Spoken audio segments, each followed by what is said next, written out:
Pati kamote napunta na dun, oh. Sa bubong.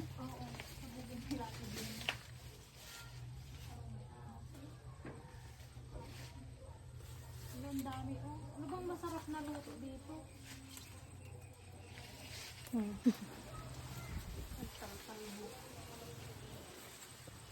Ang sarap. Ito yung dating bahay namin. Sobrang damo na. Madamo na. Ayun, pati yung mga kamote nakaabot na dun sa bubong. Taon na kasing walang nakatira dito. Ito, oh. Dinala ko yung sprayer ko kasi nag-i-spray ako dito para lumiwanag ulit. Damo. Ito yung dating bahay namin. Ito.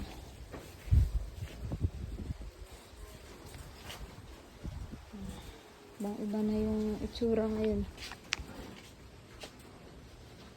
Ito yung pinahalo blocks natin. Yan. Ito pinahalo blocks ng kapatid kong sumunod sa akin. Ito madamo na. Ito yung kusina. Ito yung dating kusina. Taon nang walang nakatira dito. Ito yung papunta sa CR. Mas madamo. Ayan, o, damo. Ito yung papunta sa CR. Parang naging kurtina na tong ano, oh. Papasukin natin. Ipapakita ko sa inyo yung loob ng CR. Grabe. Tingnan yung itsura ko dito. Ipapakita ko sa inyo yung ano ng CR. Ito yung CR. Yan. Yan yung CR. Yan yung bowl. Yan. Damo na. Mamaya i-sprayhan ko yan para mamatay lahat ng damo dyan.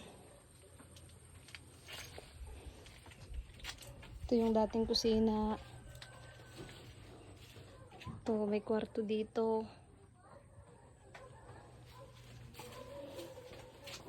Yan yung terrace. Ito yung terrace.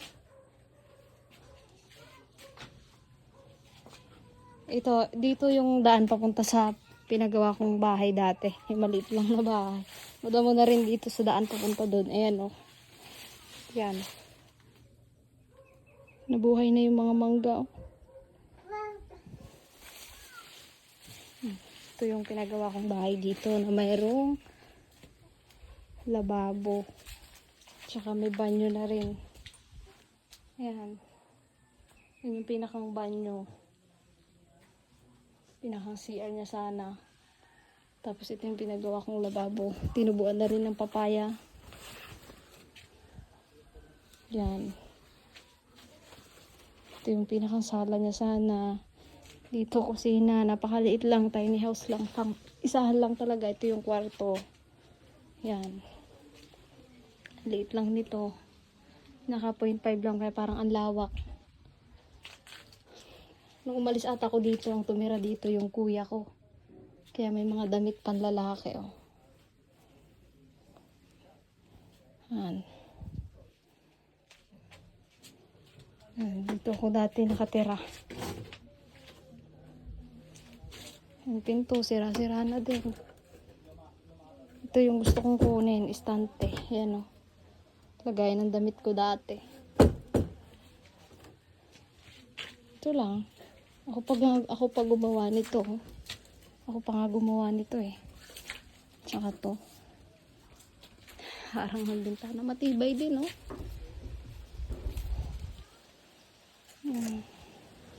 Magagamit ko pa to. Gagawa ko ng kulungan ng kambing sa bukid. Bisagra. Sayang. Ito yung pangarap ko dati. Lababo. Kaya talagang pinagawa ko yan. Sana mapagawa pa natin. Mapatuloy pa kasi sayang talaga.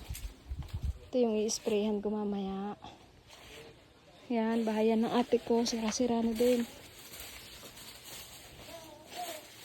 Ito yung dating bahay namin. Yan yung dingding. Yan. Ito yung labas, oh. Napakadamo na.